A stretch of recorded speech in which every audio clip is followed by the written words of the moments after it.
Come with us where the corn is popped and the throwback Thursdays never stop. It's a magical land not far away. All you have to do is just press play. So hop on the couch and close your eyes. Gonna party like it's 99. Join us, watch the movies of our lives with Blockbuster Wives. Welcome to Blockbuster Wives, where your two favorite 90s babies talk about movies from the era of a certain blue and yellow video rental store. I'm your host with the most late fees, Shea Baby. And this is Stacy, not always kind, but always rewinds. And you're listening to Blockbuster Wives. Welcome, you guys. Welcome back for the third installment of An April. An April. It's almost done, which makes me sad. It is. Dude, we're halfway through. That's crazy. Yeah. And with this episode, we're 3/4 of the way Exactly. there. We're on that downhill slope. But you know what's really cool? We do have an April, and then we have another really cool themed month in May with a special guest at the very end that we're very excited about. But we're not going to announce that, and that's not what we're here to talk about today yet. We are going to be talking about the fact that we released kind of another show on a different platform. Did you notice a West Coast Cali breeze come across your feed? Because Steven! that's us. Wait, what'd you say? I was like, Steven! Oh, yeah, Steven. Yeah, Laguna Beach, a.k.a. SideQuest Laguna Beach, has now been released on our Patreon. Yes, if you don't have a Patreon, get one, subscribe. It'll only cost you $1 Dude, a month. $1, bro. And then you can hear all of our thoughts on Laguna Beach, and it's a watch-along style, so you can watch the episodes with us and hear our commentary.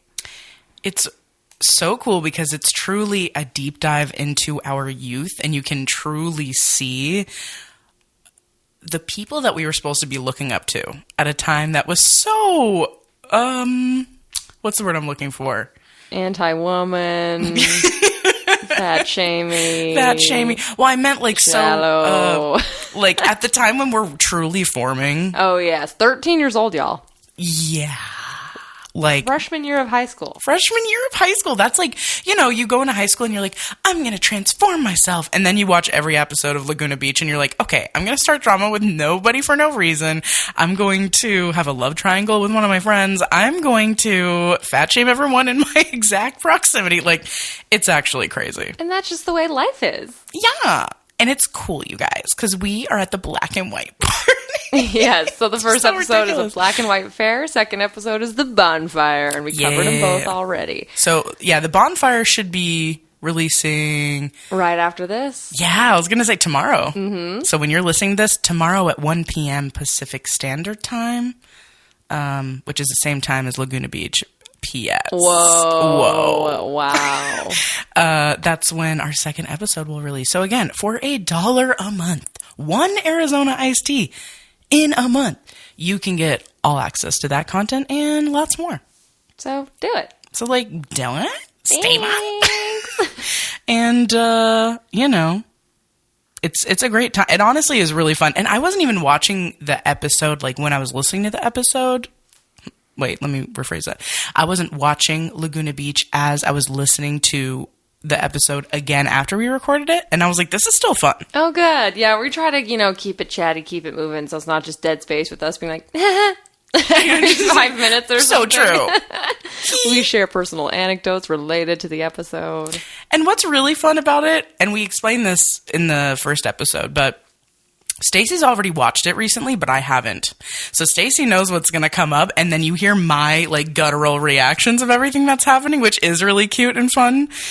And you kind of hear Stacy just like giggling at everything because she's already seen it recently. So it's really fun. And I come with trivia from listening to the Stephen and Kristen podcast, Back to the Beach. Yes, and I have not listened to any of that, nor have I watched the show since I was a child. So you're getting her unvarnished take. Yeah. No, it's a good old time. Also, this cocktail's banging, baby. She made such a fucking good drink for us just now. It's got blueberry, basil, lime juice, a salted sugar lime zest rim. Gin. Fucking great. Yum. So refreshing. So cheers to y'all. I'm sorry. We didn't talk about your performance. Oh.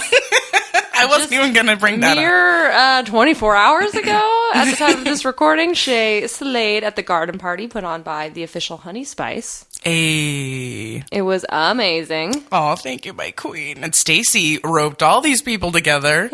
And they got a full picnic spot. And her aunt and mom came, which was so cool. And my mom's homie. And your mom's homie. Who said, my mom told me this today, everyone was so nice and inclusive, and it's just everyone's chill and doing their thing. I loved it. Aww. And that's definitely the energy that she wants to bring up in this bitch. Yeah, but it's a 5-star review for my mom's friend.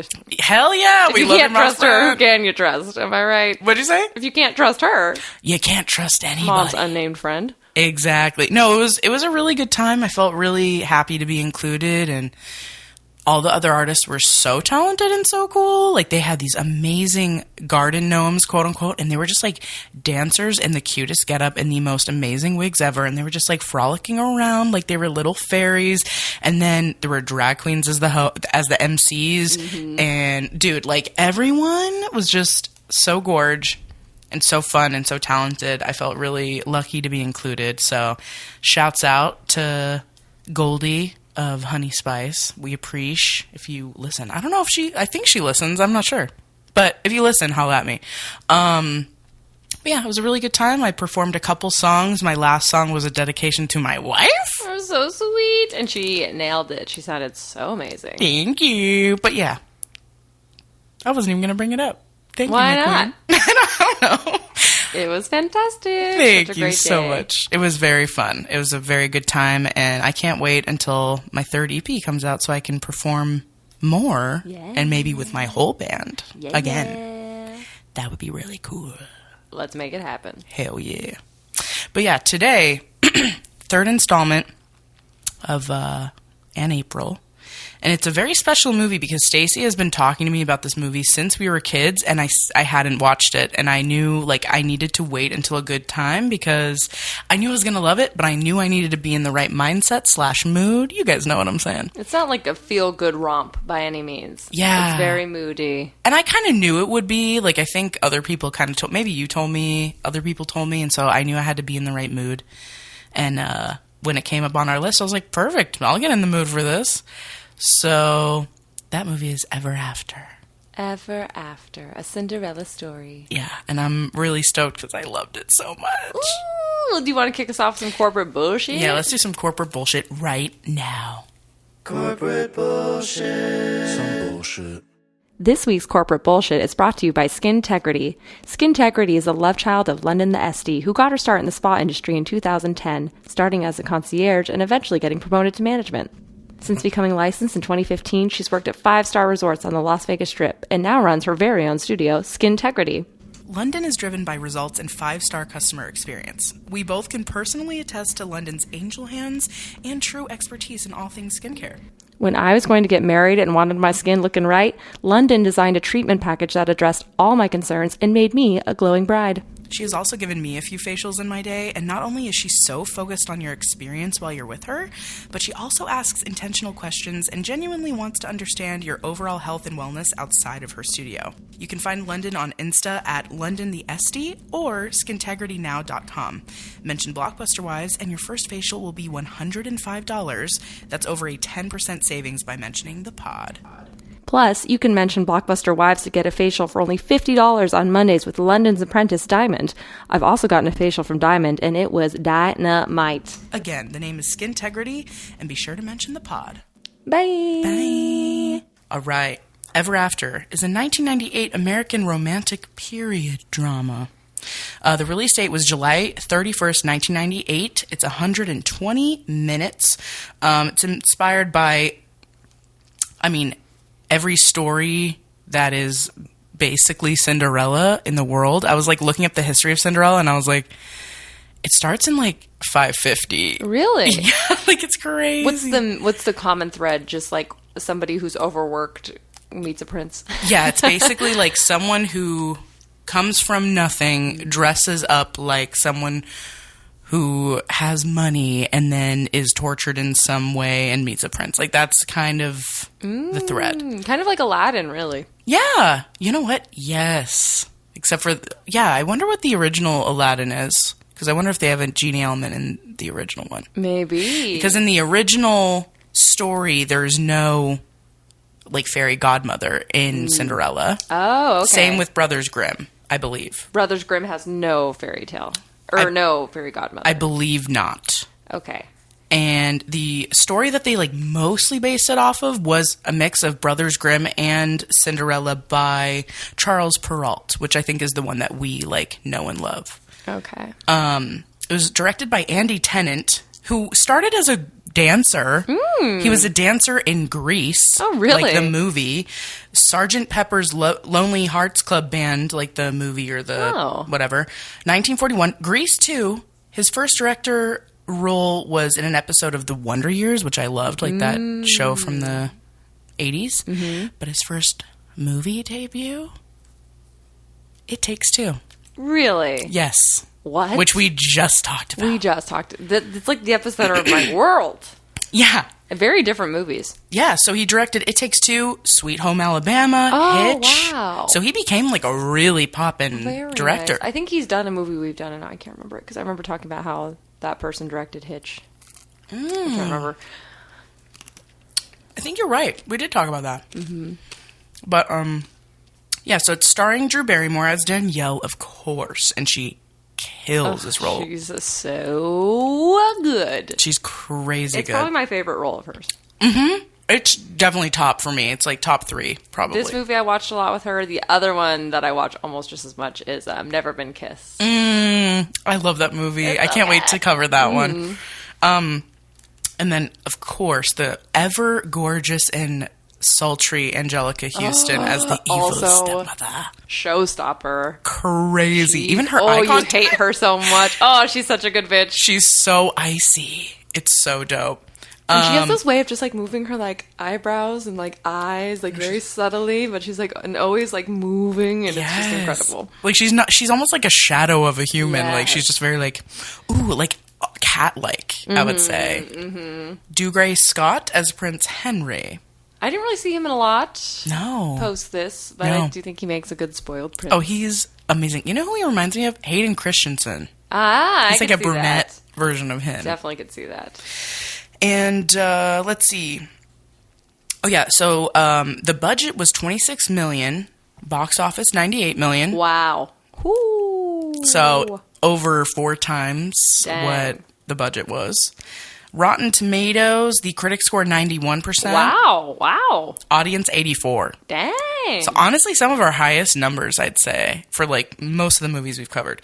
And then Roger Ebert rated it 3 stars. Okay. But he didn't like, when I was reading his review, the one thing that like stuck out, because he was really just kind of like, basically he said he went in thinking it was going to be like a soppy children's movie, and he ended up really liking it. It's very deep.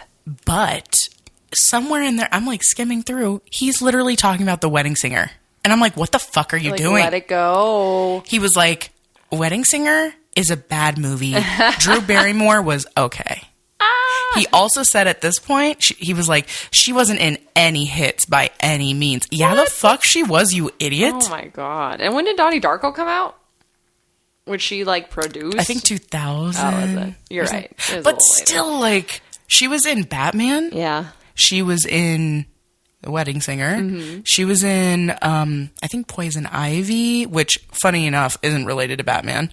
When did Never Been Kissed come out? Now I'm curious. I think early 2000s. Really? I want to say. Maybe not. Maybe like 99? I don't know. I think it's a 90s movie for show. 99. 99. So the year after this. Gotcha. But yeah, there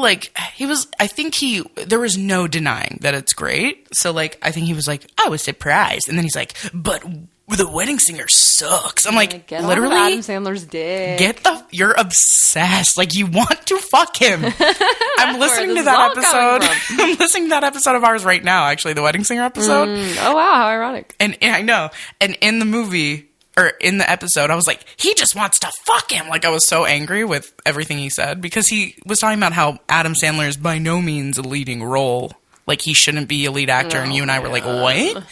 And then I was like, he just wants to fuck him, and I still think that now. Mm-hmm. Idiot. Buy our mug that says "Fuck Ebert," by the way, please. On our shop, which is linked in our bio, or it will be very soon. I don't think it is, but it will be by the time you listen to this.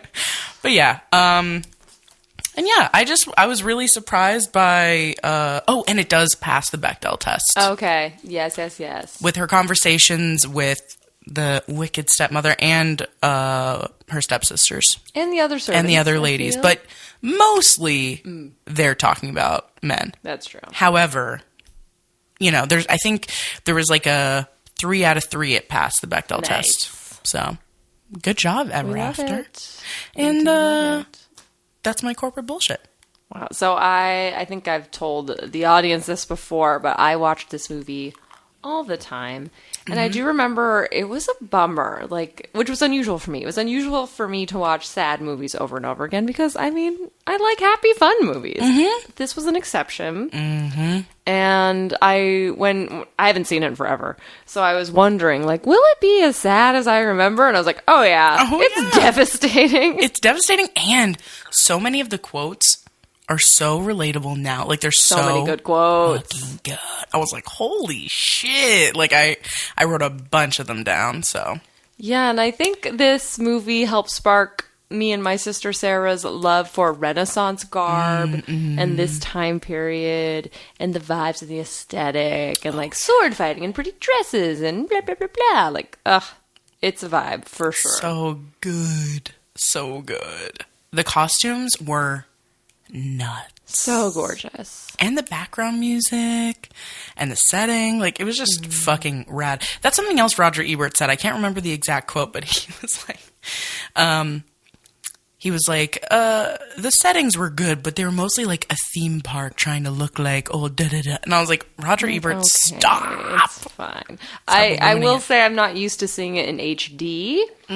So sometimes I did feel like it looked more soap opera than I remember because I definitely only ever watched the VHS version, which is significantly blurrier. Mm-hmm. So seeing this again all crisp, there were some moments where I was like, well, that looks kind of cheap, but whatever.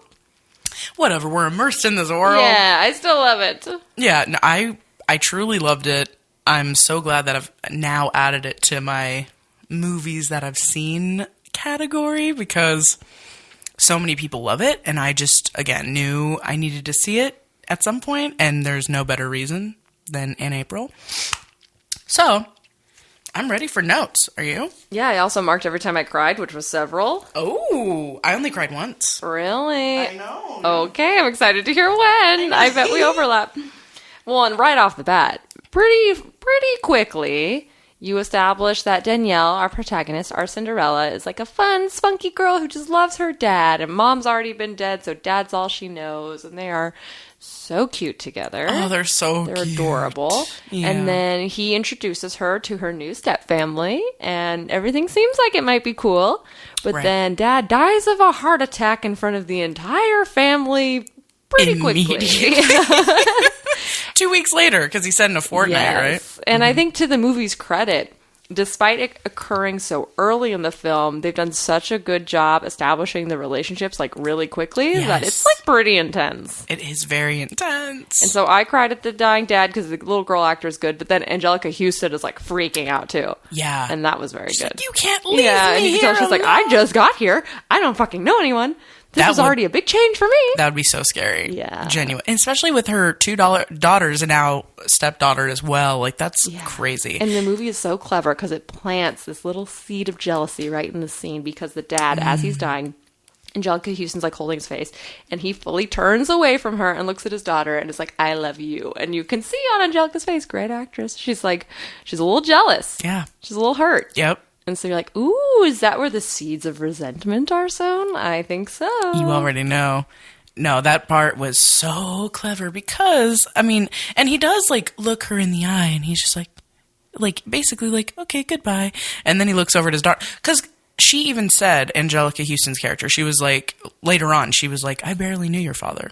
Which, so of course he's going to look over at his daughter, who's known her whole life. Mechanism to be no, I don't even care. I didn't know your dad. It's We're peanut butter and jealous. So peanut butter and jelly. But no, they did such a good job at planting that seed. And it's great because in the original Cinderella, you're wondering why she fucking hates Cinderella so much. Such a bitch. You're like, you're a cunt? Like, what are you talking about? So this was really, it gave us that explanation that I think we all were like, why? Mm-hmm. This really nailed it in the head. Hardcore. I wrote, because the first scene is actually someone, you don't know who this woman is, but she's speaking to the Brothers Grimm. Yeah, which is fun because I forgot that this is essentially a memory movie. Yeah, like Titanic. Mm-hmm, very similar. It's cool because they mentioned, they were like, we don't know if it was glass slippers or fur slippers.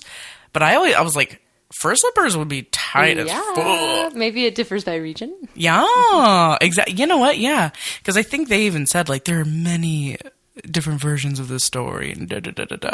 And I thought it was really cool to include them because I've never seen the Brothers Grimm in any movie or anything, so. That was another thing that made the HD rendering really funny because I was like, wow, these wigs are rough. Oh, yeah, those were pretty fucking bad. But in the VHS blurry version, you really couldn't tell. Yeah, you're like, ooh. And then crisp rendering, I'm like, ooh, whoa, whoa, whoa. Whoa, back up. No, that's really funny. And I wrote that you know what's going to happen, but it's like it sucks so bad still. Mm-hmm. Like in my mind, I was like, I know what's about to happen. And then he dies and you're like, no, why? Also, right after he dies, that's when like, you know, years have passed. Everyone's kind of grown, da-da-da. And then immediately they're talking of a marriage treaty, which like, can you even imagine, dude? That would suck. That would fucking suck. No wonder the prince is like, fuck nah. Get the I'm fucking escaping, bitch. And then she beat his ass, which was dope. She sure did with an apple. Like, damn, she got a right hook. That's she has incredible. Good. She got him real good. It was fucking incredible. And I think, well, right before this, yeah, I think it is one of my first favorite quotes pops up because the evil stepmom is talking with the evil stepsister about how they're going to finagle her to be queen. Yes. And at some point, Anjelica Huston says, nothing is final until you're dead. And even then, I'm sure God negotiates. Yeah. That is fucking dope. Like, that's a great quote. And just perfectly sums up her scheming. Oh, this bitch is scheming. She's a schemer McSchemerton. I really like the element, too, where, like, throughout the movie, because what you find out is she's basically, like, broke, but she's selling her ex-husband or her late husband's things in order to pay for her lifestyle. And even worse, she's accusing the servants of stealing it. Yes. When she knows she's selling it. Yes. And she's like, I'll just have to dock your wages. I'm like, hate you. And it's so annoying because, like, yeah, it's, like, dropped throughout the movie, like, where is my hand mirror and shit like that, and then we're like, I don't know, I haven't seen it. Well, we're ducking it from your pay. Oh, she's the worst. And I think this movie does a really great job of showing like the crazy power imbalances. Like there is nothing these people can do against this crazy bitch. There's nothing. She sells the one lady's husband. I know. Ugh, horrible. That was disgusting. And later tries to sell her. Well, she does sell her. Yeah, sells Cinderella. It's yeah. Like, Jesus, this is the worst time to be alive. You couldn't do anything. Absolutely. There's no recourse. You can't, like, sue her. She's just a huge mega bitch. Yeah. And I can't imagine... Oh, man. Doing chores in general was rough. But imagine all of the garments they had to fucking wear and still do chores. Yes. Like, are you fucked? Yeah. Like, outside in the heat? Like, bro, with their long-ass hair? Yeah. No. Everyone probably smelled horrible. Yeah, the Pepe Le Pew dude. Oh, he's I have so many notes about him. Bad teeth. Teeth were literally black. Yeah, disgusting. I was like, he looks like a sexy pirate, except for that. Gross. Oh, God. It's like he could be hot if his teeth weren't so disgusting. He was hot until I saw his teeth, and I was like, oh no. Nipples hard until they retracted. He did have BDE. And then he had black teeth energy. Black teeth, black beard, black mustache. No, his mustache was sick, though. And he did look like a pirate. And pirates probably did have bad hygiene. Oh, I'm sure. So, it fits with the aesthetic in my head. Yeah. Yeah, I always, in my mind, I'm like, yeah, I want to fuck a pirate. No, I don't. They would all have literal sea demon breath. Ew. No thanks. But anyway, okay. Man. I do have notes about him, but I'll go into that when we get to that part. Okay, because my next note is when she goes back to buy the servant, which is the reason she dresses up like a fancy lady. Yeah. She gets a bunch of money from the prince, right? For essentially stealing their horse. And so she's like, I'm going to take this money and I'm going to dress up like a fancy lady and I'm going to get your husband back, bitch. Mm-hmm. And she does that. She does. And she runs into the prince and he's like, ugh, who cares? They're all thieves. And then she brings this fire quote. She doesn't attribute it to who said it, which is a little bit of a problem because it reeks of joke thievery. Which is Stacy's biggest thing. I hate. Like, do not act like you came up with this, bitch. Yeah, bitch. Anyway, the quote is, for if you suffer your people to be ill-educated and their manners to be corrupted from their infancy, and then punish them for those crimes to which their first education disposed them, what else is to be concluded from this, but that you first make thieves and then punish them? Sir Thomas More, Utopia. So good. That's basically what I believe. You know, I've talked about I barely believe in free will anymore. Mm-hmm. You reap what you sow, people. Yeah. Exactly. Stacy's been talking about this for so long, and I've learned it because of her. And when I started hearing her go on this, rant, I was like, oh yeah, oh yeah, oh yeah. And that was back in 1998. And it's still relevant now, and it will be forever. And Thomas More wrote that shit back in the day. I Like, want to say like the 1500s. Yeah. Well, that's when this movie was set, right? Right. 16th That book was century. probably like new. Yeah. So, and it was new. But yeah, that's exactly what I wrote. I wrote, you make thieves, then punish them. Mm-hmm. Which is exactly what it is. So that's crazy. And then people demoralize them by, I don't know, selling them like they're objects? Yeah. What? Shipping them to the new world, quote unquote. I'm like, this old man is not going to make it. No! You're out of your gourd if you think he's going to like make you money in the new world. Yeah, you're fucking He's like cooked. a cool 75 years old in the 1500s, bruh. Yeah, not gonna happen. He'll last 3 days, get dysentery, and then peace the fuck out. Terrible. Yeah, no. So anyway, she saves him, which is so sick. That's the part I cried at. Oh, when he comes back? When he's like walking back and there's that big dramatic moment where his wife like looks and then she's like running towards him and she's hugging him and they're crying and I was just like I also cried. That was the second cry. Okay. Wait, what was the first? Oh, when the dad? When the dad died. Yeah, that Very part sad. is so sad. Yeah, crying again at the reunion of Maurice and his wife. This is also where she gives the fake name of her fake royal personality, which I wrote sounds like a delicious pastry. It does. The name she gives is Comtesse Nicole de la Cré. I'm like, yum. I'm like, top it with whipped free, cream, please. Yes, shove it in my exactly. pie hole. Give me it. It does. Anything French really sounds like a dessert. Comtesse Nicole de la Crème. Yum. De la crème. Fucking dope. Oh, and right before this, you get introduced to a character that you find out is fucking Leonardo da Vinci. Oh, yeah, that's right. And the prince has been out gallivanting, and he runs into Da Vinci, of all people. Yeah, and then Da Vinci's like, please, save it. And he's like, I'm trying to run away and not be a fucking prince anymore, please. And so he ends up saving this painting from the person that stole it from him. Who, by the way, like, totally just dies. And they don't address it. I'm like, yikes. So, like, the prince and the thief fall into the lake, and then the prince bobs up. Oh, the and he thief does not, doesn't. and then the prince just swims away. And I'm like, yo, that guy's fucking dead. Yo, He's like, I bye-bye. did not think about that. Yikes. But, that's based in truth, Leonardo da Vinci carried Mona Lisa with him until the day he died. The only difference is it wasn't like a rolled up canvas. It was actually like painted on a board. That sounds like a pain in the ass. Yeah, but the Mona Lisa is really tiny. So That's true. at least it's like he knew that this was going to be his biggest piece of art and no one really gave a shit because they were like, okay. And I love that the prince is like, I don't like her face. She's judging me. Yeah. That's the thing is like Mona Lisa, she could just have a little pleasant smile, but she also like people interpret her face so differently from everyone else, and that's also what makes the painting intriguing. Oh my God. The intrigue. Sidebar. Have you seen Pop Star Never Stop, Never No. Stopping? Yeah, you We need have to watch that. it. There is a song about Mona Lisa that is so way. funny, basically calling her an ugly bitch, and it's just, it's so funny. It's But like, she's not. It's funny because it's ridiculous. And he's like playing like an idiot pop star. She's like, Mona Lisa's fugly, so I don't like her. It's just great. She is fugly. It is really funny. Oh my He goes, looks like a garbage pail kid. It's really funny. Okay, Stacey's also been telling me about this movie forever. Is it in the time? I don't think it is. I think it's way too late. It didn't come out. Yeah, it's too late. But it's I'm great. sure.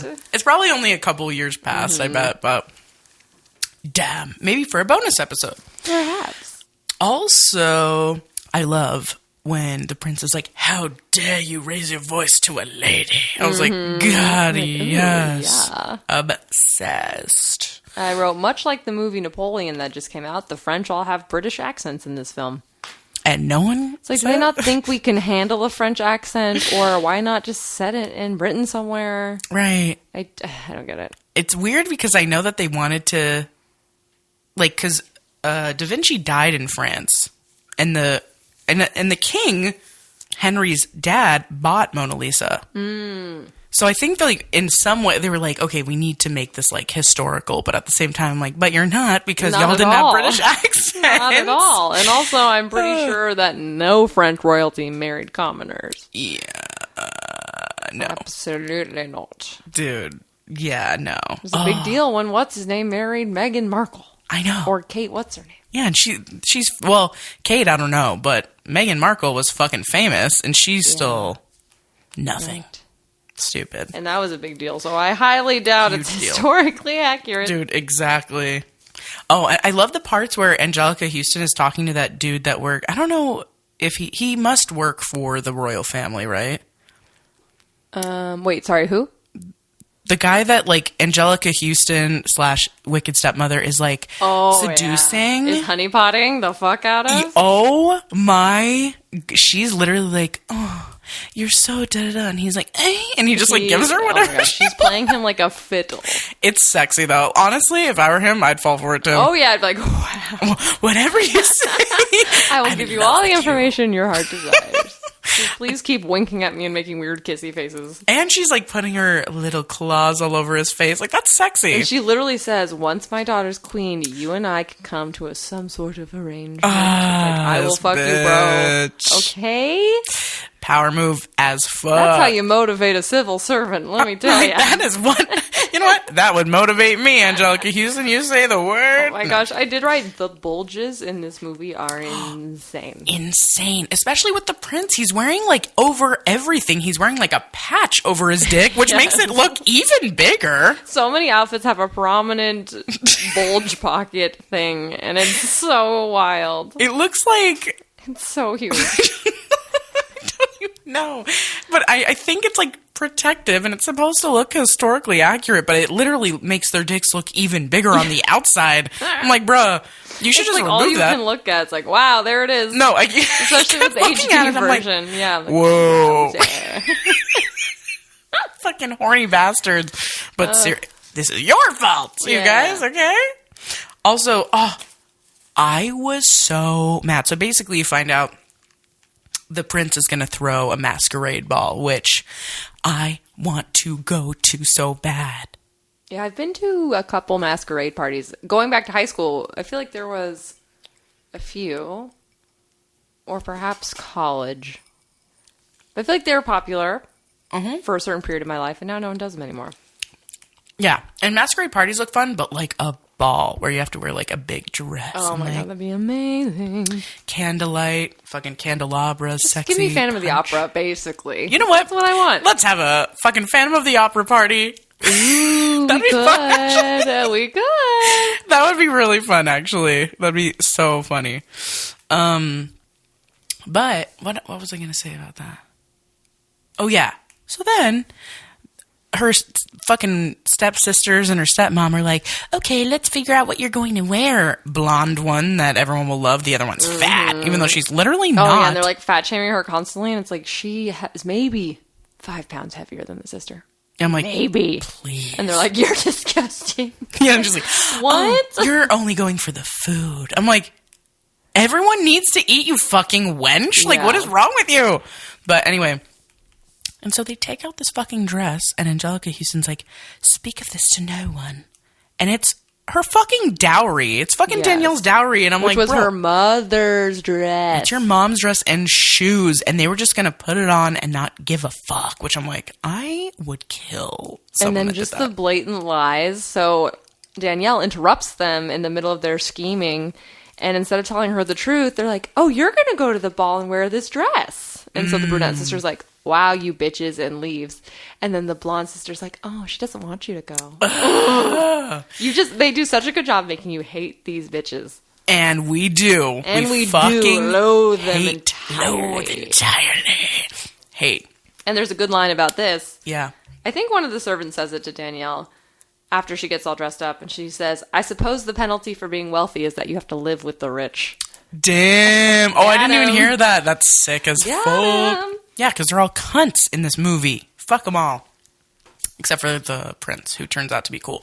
But it's only because of Danielle. Mm-hmm. Danielle is the one that's like, actually? And she's like educating his ass. And it's like, fucking... bro, I've literally never thought of it that way. Like, and that's the problem. And he's like, okay? maybe servants aren't people. What? Whoa, I'm a turned over man. Like, shut up. I love the idea of bathing in a lake because I've done that so many times in my life, and it made me miss home so much. Oh, and that scene is gorgeous. Oh my God, it is. It's beautiful. And then Da Vinci falls in and the then lake. it's hilarious because Da Vinci's walking around in his boat shoes on the water. So and she, cute. of course, has no reason to expect anyone will be out there. And then he's like, lovely weather we're having, or something. Like, and she's and then she runs into the prince again. And he's like, oh, hey, ne compte comtesse de la crème? No, restaurant? And then he's like, I'll come to your house. Yikes. She's like, And this movie, yeah, it keeps you on the edge of your seat with tension because there's so many times where she almost gets caught and you're just yes. like, ooh. Oh, I know. Very intense. And it sucked because the first time she like deceived him. And that's the thing is like he's probably used to so many people deceiving him his whole life. Like all the people that want to be married to him and shit. So that's why he's like so sensitive about people lying to him. Mm-hmm. But she literally only lied to him so that she could save this other dude's life. Yeah, and then first. she couldn't admit it to you because that's like punishable by hanging probably or something insane. Yeah, I think her friend, what was his name, Gerard or something like that? Mm-hmm.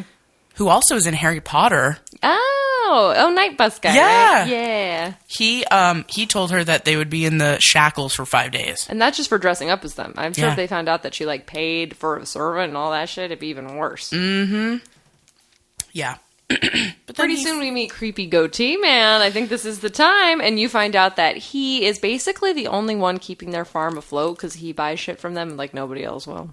Yeah. And he like wants Danielle hella bad, but in the worst way. So gross. I also love that like they do not put a stitch of makeup on Drew Barrymore and she is gorgeous. She's so beautiful. And I'm so glad that they did that. Mm-hmm. Because so many other movies, you're just like, why do you have a full beard? You're supposed to be a lowly servant and you have full glam makeup. Mm-hmm. Something else I really like, too, is that they included her dirty fingernails, which, of course, you would have if you're literally digging in the fucking dirt, bro. If And that's her your hair job. looked normal, like it really was just braided for the day instead of like, I feel like nowadays it'd be like a massive wig that's like perfect. Totally. I just woke up like this. And you're like, mm-hmm. You're like, you didn't, but okay. Okay, so the dude that plays the Pierre Lepew, which I think is amazing. Yes, that his name is Pierre Lepew.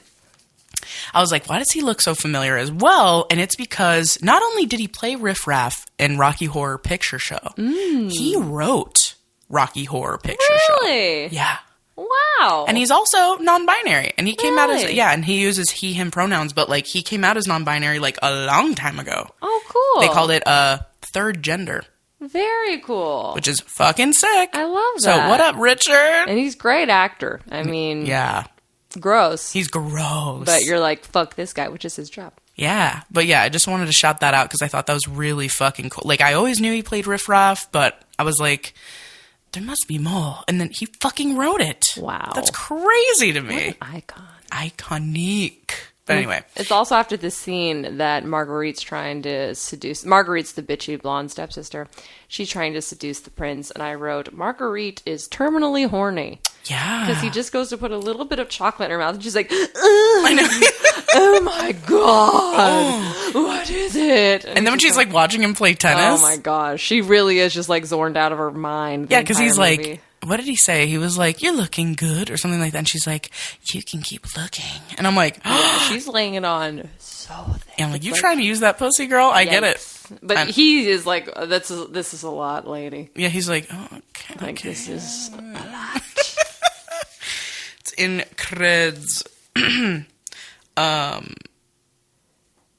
And then there's a part where, again, he like meets up with Danielle. And they decide to spend the whole day together. And it's so cool because he cute. takes her to this really dope, like, monk library. Is that what it is? Yeah, it's the Franciscan retreat or something where they have a ton of books. Yeah, and so she's just, like, obsessed. And so She she's basically like, only has like 2 books, and it's yeah. So she's like, holy fuck. So she's like looking throughout this whole, like, basically fucking paradise of literature.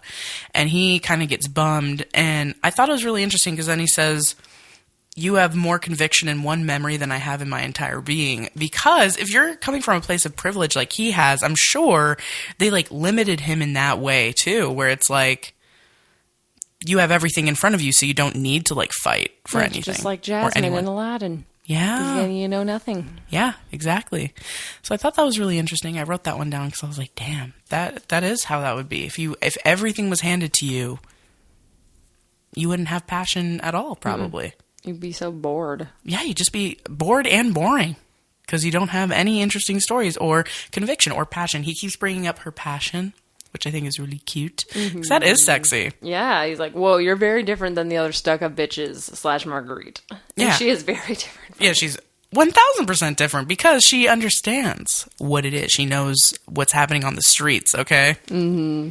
That's all I'm saying. And then, the part. Okay, so, like, they go to this library thing, whatever, and then they're going on a little walkie walk, and then all these gypsies come up, and they're like, oh, we're stealing all your shit, and also, fuck you, because you, like, killed our friend or whatever from before? I think because these were the people who had the painting. Yeah. And his friend got iced. And Yes. I'm sure they found his body floating in the river like a day later, and we're like, what the hell? They're like, we're gonna seize him, and so they find They're him. getting their revenge. Yeah, and so they're, like, grabbing him. They're basically like, you're gonna get fucking iced. And then she swoops in, and she basically is like, I can't remember. Or she's like, well, at least give me a horse. And he's like, you can have whatever you can carry. And she's like, promise? May I have your word? And then he does. And then she literally lifts the prince up, walks the fuck away. She's I'm so like, strong. And she's like the cutest little, like, strained smile when she's leaving. She's like, and she's like, bitch. And then like, she's got like, him. "Dun, dun, dun, dun." And then he's like, okay, you can come back. Like, and you're then hilarious. He's like, hashtag respect. He just, like, invites her to hang out with them. And he's so hot. He's hot as He looks like Jason Mantzoukas, who I think is very hot. Oh, I think he's so hot, too. He's so hot. Mm-hmm. And I just like his sense of humor. He's like, hey, I like a strong bitch. Yeah, and exactly. then He's like, we're gonna party, yo. And all's forgiven. The dead friend is spinning around in his grave, but whatever. And he's like, you know what? Whatevs, bruh. Oh, we'll pour one out for you. Bygones. We'll pour one out for you as they make out in the corner later. Exactly. And yeah, they share their first kiss, and it's so romantic because the prince says, "'Tis your mouth that has me hypnotized," and then they make out, and I'm like, yes! Such a good kiss. And then all the gypsies like cheer for them, Like, which I think oh, it's very cute. I love them. Oh, and right after the scene, I was laughing so hard. I'm surprised you didn't hear me because it was like he, and then he like drops her off, whatever, and then he's like, huh, and he's like staring at her, and she like gracefully walks away, and then all of a sudden you see these curtains being like, whoosh, like he's like opening the curtains viciously to his parents' bed. As they're sleeping. And his father in his sleep is like, off with their heads. And then he's like, anyway. And so he just like interrupts their fucking sleep. I was laughing so hard. He's mumbling off with their heads in his sleep. Yeah, That's he's just so off good. with their heads. I'm like, oh my God. What kings would dream about, I have no fucking clue. And then after that, the stepmom starts putting it together. Yes. She starts figuring out, like, oh my God. And so she figures it out, and she's with evil stepsister, and she, like, gives her a little hint. She's like, oh, this Comtesse everyone's talking about, she's the one that you like to call Cinderella. And so the sister has a full freak out, which is really funny. And then she comes back, and the queen's like, what the hell was that? She goes, there was a bee. 'Twas a bee. I'm like, bitch, you're crazy, and everyone sees that you crazy ass bitch. But then this leads to a very unfortunate series of events, which led to my next cry sesh. Yeah. The book burning. I know. Oh, this bitch. I didn't cry, but I like, normally I would have. I don't know why I think I was just so, like, invested in the story, but, like, that made me so sad. This blonde bitch burns the book her dad gave her. The last story that he last ever thing read he her gave before he her. died. And she throws it in the fire. And that's after. And then steals her dress. Yes, I was going to say, she, like, had it. She was like, give me the shoes and I won't throw it in the fire. So she hands her the shoes. She still throws it in the fire. I'm like, you're She's a an evil cunt. cunt. Yeah, horrible. Yeah. But then at least she takes her dress back because she's like, fuck you, I'm hiding it, bitch. Yeah, and she does hide it, thank God. But you don't know that right now. Mm-hmm. But it is, yeah, that scene's horrible. And then when the prince was saying goodbye to her the night before, he was like, meet me at my secret spot that only I go to. But he's like, please meet me there. And so she does the next day. But she's like, I can't stay because she knows that she has lied. She's trying to say goodbye and he's not feeling it. Like, she's like, goodbye. And he's like, yeah, sure, whatever. And he's like, what are you doing? You're really weird and quirky. I like you. Uh-oh. She's kind like the a first... manic pixie Renaissance girl. Oh, it's so sad. That part is so sad because you can see it in her eyes that she's like, I don't want to say goodbye, but I have to. Mm-hmm. And he's just like, no, we're getting married, actually. Yeah. Like, you don't know, but I'm going to marry your ass. She's like, I don't think so. Goodbye. Ugh. Hate that fucking scene. And then meanwhile, evil stepmom traps her in the basement for the ball and then tells the prince, oh, yeah, no, actually she's getting married to some guy in Hungary, so, like, you can't have her. Anyway. Hate. Hate. Double hate. No, like, especially right around this part is when they start, like, Marguerite and the mom just start doing, like, the most wicked shit Full possible. Bitch mode. In, like, such a short amount of time because they're so desperado for the daughter to get fucked by the prince. Yeah. Like, well, become queen, but... Well, you know, ipso facto. Interchange, you know. But anyway, so fucking annoying. So fucking annoying. It's so bad. And Da Vinci is the one that gets her out, baby. He's the hero with his engineering know-how. He busts her out of there. You know what I didn't think of? He's kind of like the fairy godfather. Oh, you're right. Yeah, he kind of is like the divine intervention in a way. Yeah. You know, because he has them meet up, like, kind of multiple times in a weird way. I can't remember, even though I just watched this. Who gets him? Gustav, the servant, right? Yeah. Gustav. He finds Da Vinci, and he's like, Da Vinci's his hero. Yeah. So he passes that when he sees him. It's so cute. I know. It's so cute. Oh, wait, no, he's an artist, my bad. But yeah, it's like his icon hero. Yeah. So yeah, then Da Vinci saves her, basically, and then saves her from the little, like, I don't know, what is it, like a cupboard or whatever? Yeah, cellar. And then he tells her, like, just tell him the truth, you know, like the fairy godmother would do, like Jeannie did. I was going to say. Tell her the truth. Mm-hmm. And she's like, I can't. And he's like, he'll understand. Which he eventually does. He does. He does. But then she gets all glammed up and he makes her these beautiful fairy wings, which again, I think started my nerd love for like fairies and Renaissance and blah, blah, blah, blah. Yeah. And I think this was in the trailer and I was obsessed with it. There's this beautiful shot of her in her dress and she's going, just breathe. And I'm like, that scene lives rent-free in my old noggin forever.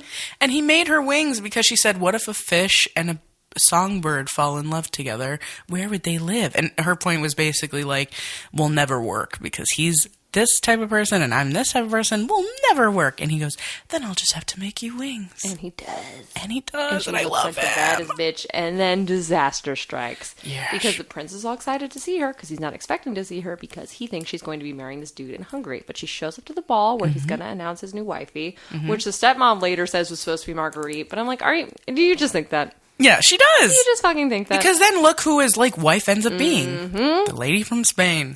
Yeah, but then she's walking up in her beautiful wings, and they're like, oh my god, yeah. And then Anjelica Huston comes over and rips one of her wings off, and is like, she is a servant, she lives in my house, yada, yada, yada. And then the prince is like, tell her who you are. And then she has to be like, she's right. And she's like, I am what she says. And he gets mad because he's like, you deceived me. He goes, you're just like them. Which I'm like, no, she's not. It's like, no, she had to make up a lie so she wouldn't get killed. She's not trying to fuck you, dog. In fact, she didn't even like you at the beginning. Actually. So smoke on that. Yeah, and so you're like, oh no, all is lost. He's fucking pissed. She has to go back to her servant home. She's getting treated worse than ever. It's all unraveling. And I did cry at the departure scene. Yeah. When she makes her confessions and runs away. I was like, oh. Yeah. And then very shortly after that, I cried because there is a confrontation between Anjelica Huston and Drew Barrymore. And Drew Barrymore's like, you know what? You deprived me of the one thing in life that I ever wanted. And Anjelica Huston says, and what's that? And she said, a mother. You are the only mother I have ever known. Was there even a moment in your life that you felt some sort of affection for me? And this bitch says back, how could anyone love a pebble in their shoe? I was literally like, I'm gonna fucking kill you. Because then Drew Barrymore cries and I'm crying. I'm just like, oh God, she's such a bitch. It's just so disgusting. It's literally like, how can you hate her that much? She's literally a sweetie pie. Yes. Like, sorry she worked her ass off for you her entire life. It's such an awful moment. And then, right after that, you find out that this bitch has sold her to Pepe Le Pew. Yeah, because Pepe Le Pew was the one buying all her shit. All the shit that Anjelica Huston was fucking selling. And so she's like, okay, in trade for all of these, I'm going to get this girl. And I'm like, you're a sexy pirate daddy, but you don't deserve her. No. And Anjelica Huston's like, I'm coming off better in this deal. I'm like, you're such a fucking bitch. She's such a fucking possibly bitch. One of the most evil characters we've ever encountered in this podcast. Top 3 most evil. Very bad. Honestly. Very bad. Really, really, really bad. And then Drew Barrymore's in peril, and this dude's home because he's very sexual, salty, and gross. But joke's on him because she learned swordplay from her daddy-o. Which you don't even... I will fucking kill you. And you never learn that, right? No, Until it's like this a little surprise. Yeah, it was dope. So she not only has like her little knife thingy, but she also has a giant sword, and she's like, I will literally cut you. And he's like, I believe you. Here's the keys. Here's all my shit.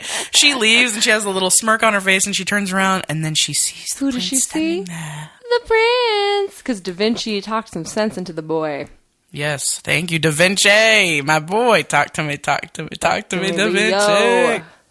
Yeah, and so basically she's like, what are you doing here? And he's like, I came to rescue you. I mean, to apologize. Because he obviously sees she fucking rescued her damn self. Okay. Damsels rescuing their damn selves. Exactly. And then he sincerely apologizes, and then she's like, wait, say that again. And he apologizes, and she's like, no, the part with my name. Because he wasn't calling her by her name that whole time. He was calling her by her mom's name. Yeah. Which is the name she gave him. But, you know.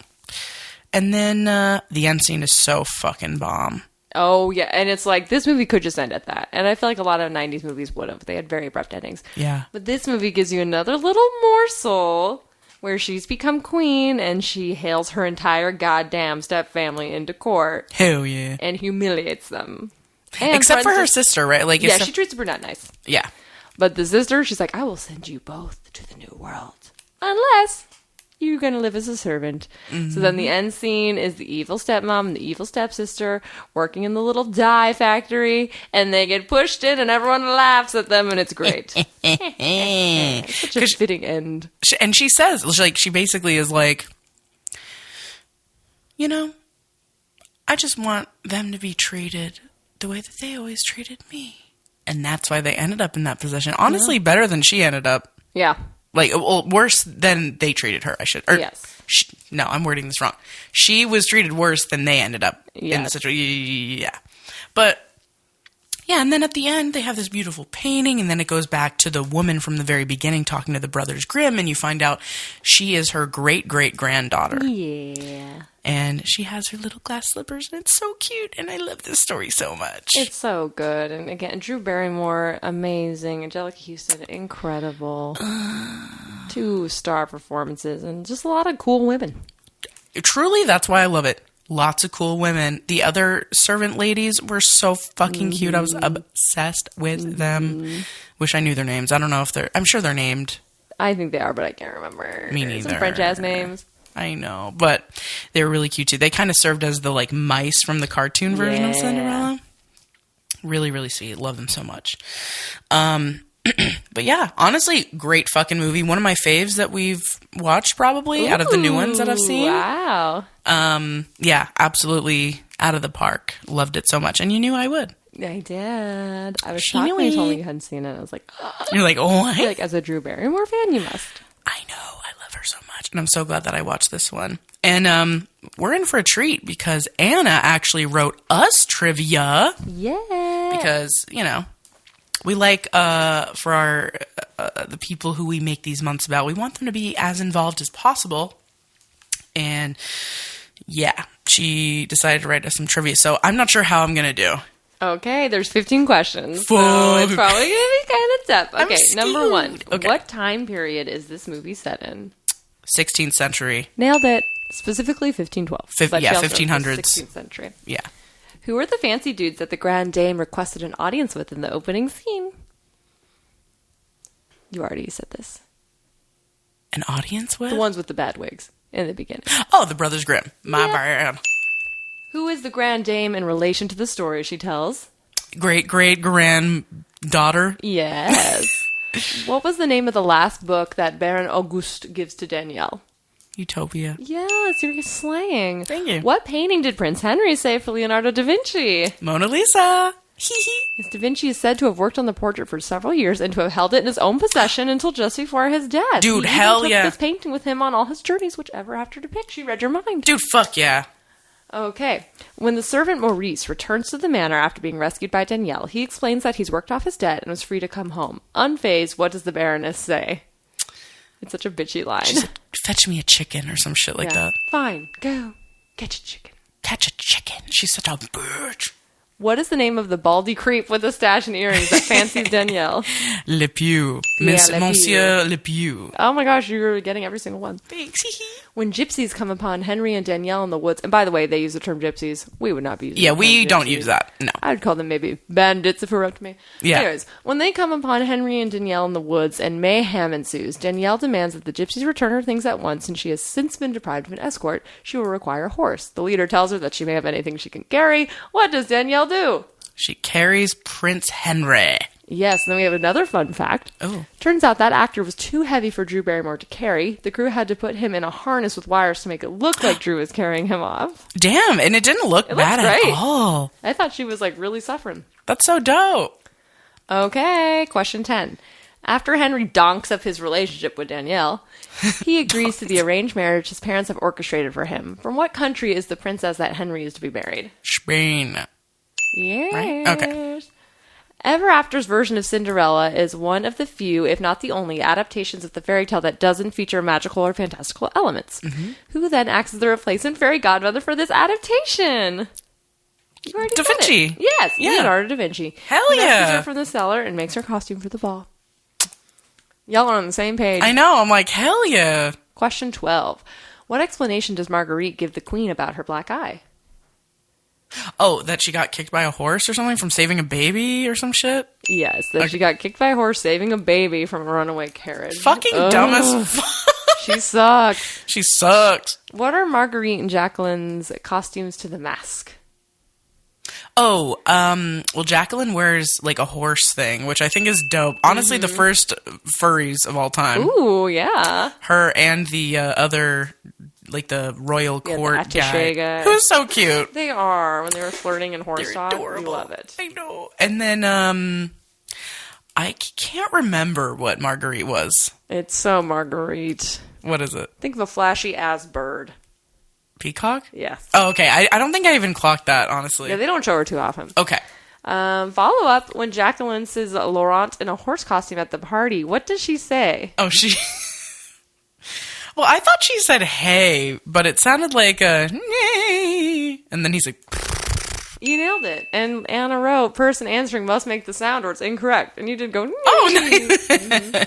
Hell yeah. Okay, last question. Oh my God, At the okay. end of the movie, Danielle asks the king and queen to show her stepmother and stepsister the same courtesy that they bestowed upon her. To punish them, what do the royals do? They make her into a servant.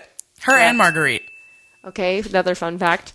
In the Brothers Grimm's version of the story, doves pluck out the stepsister's eyes. Yikes.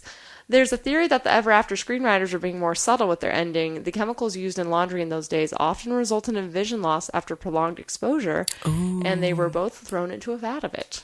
Damn. Okay. Damn. Yeah, they also had them, I think it was the Brothers Grimm story. They had them, like, literally mutilate their own feet to fit into Cinderella's shoes. But they didn't do that in this They one. didn't do that. Luckily. But yeah, okay, so I kind of nailed it? Question mark? I think you got a perfect score. Dude, hell yeah. Which is incredible. I hope I did Anna proud. Oh, I think you totally did. Thanks. And then I couldn't find a whichever after character are you, and it was really hard to even look because there's something called Ever After High, Oh. which I guess is very popular. Okay. And I couldn't even find a which Drew Barrymore movie are you good quiz that wasn't like a scam and required your email. Oh, shit. Okay. But there is a BuzzFeed quiz that I thought it'd be just fun to see. I'm going to judge you based on how many Drew Barrymore movies you've actually seen. And it's literally just a checklist, so just say yes if you've seen it. Okay. Oh, no. E.T. Yes. Firestarter. No.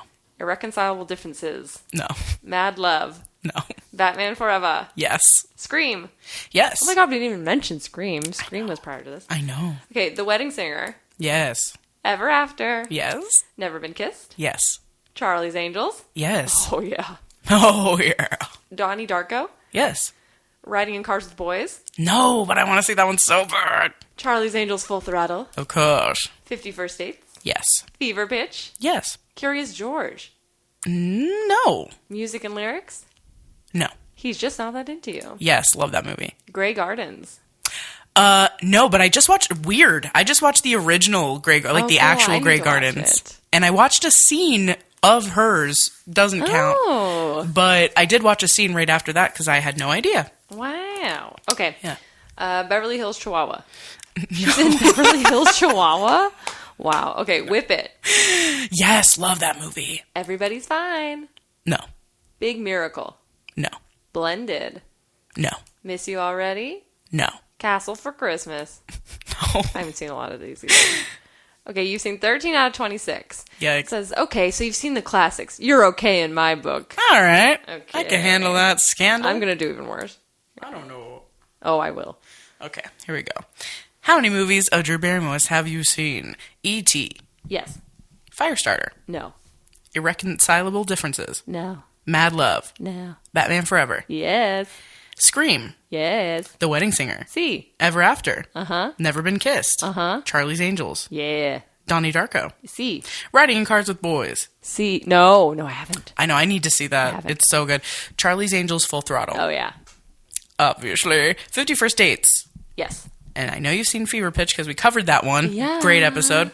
Curious George. No. Music and Lyrics. No. He's Just Not That Into You. No. Grey Gardens. No. Beverly Hills Chihuahua. No. Whip It. No. You'd love that one. Really? What is it? It's basically about a roller derby, and it's Oh, starring okay. Elliot Page. Oh, okay. And Drew Barrymore plays like a very different character than I would ever expect her to play. Oh. It's really fucking good. Everybody's Fine. No. Big Miracle. No. Blended. No. Miss You Already. No. A Castle for Christmas. No. I'm surprised by that. Usually you watch those movies. 11 out of 26. Okay, so you've seen the classics. You're okay in my book. Oh, okay. All right. Yay. You did okay. Yeah, So we have work to do. we do have so much work to do, but you know what? We want to because a lot of those movies are from the 90s and 2000s. Yeah, so. she's great. She's just really great. But anyway, thank you so much, Anna, for your trivia. Yes, Anna, we're loving Ann April. We are loving Ann April. Can't wait until the next episode. I'm fucking psyched. Hope you guys have a great rest of your week. And again, happy Ann April to all. And if you want more content, like the content that's coming out tomorrow, second episode of our new show on Patreon, please subscribe for $1 at the very least, and you'll be able to get all the new content. So thank you so much. Thank you. Love you guys. Hope you have a great weekend. Bye. We love you. Bye.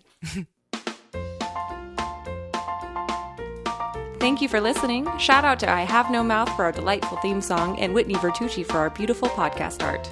And all of this couldn't be possible without our amazing producer, Anthony, aka DJ Munchausen.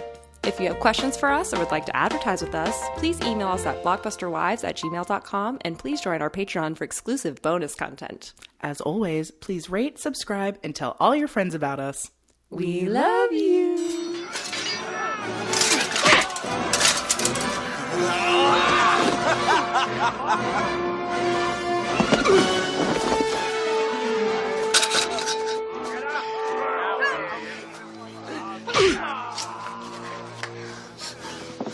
Let her go. Your quarrel is with me. Release her. I insist you return my things at once. And since you deprive me of my escort, I demand a horse as well. Milady, you may have anything you can carry. May I have your word on that, sir? On my honor as a gypsy, whatever you can carry.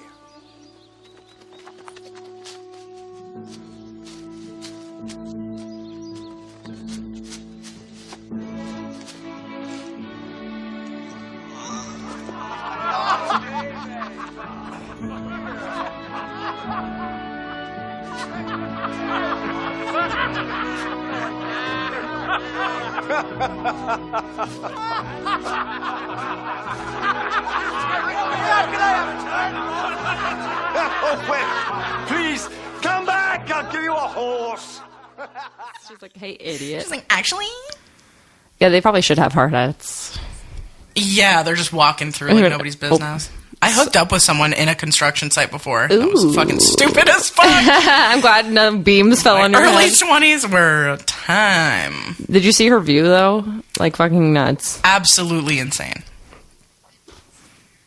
She's like, my bed goes here. You're on my bed. You're on my bed. She said, oh, you're trying to fuck him. She's flirty. Excuse you. This bitch. And this is my third closet. You know, I need 5.